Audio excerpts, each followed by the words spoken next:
Welcome to Chillin' 101. We hope this video helps. You begin by confirming hardware.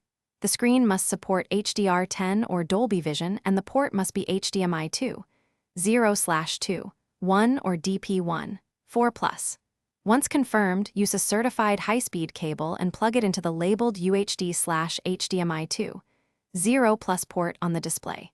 Power everything on, switch the TV/monitor to that input, and open your device's display settings. At this stage, you want the system to detect the panel. Make sure drivers and firmware are up to date. Now enable HDR where the operating system and GPU expose it. In Windows, go to Settings System, display Windows HD Color and toggle HDR on.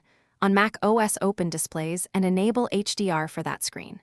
Then open your GPU control panel, NVIDIA, AMD, or Intel, and select the display, set output to full RGB or YCB-CR, and choose 10-bit color depth if offered. Once done, the OS and GPU will negotiate HDR metadata and color space with the display. Finish by verifying with true HDR content. Stream an HDR video or open a local HDR test file and look for brighter highlights and richer colors.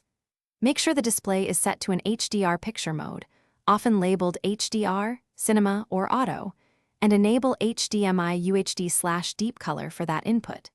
If you don't see HDR, swap to a known good cable, update firmware and graphics drivers, force 10-bit color in the GPU panel, and disable any video enhancement features that can block HDR. Thanks for watching.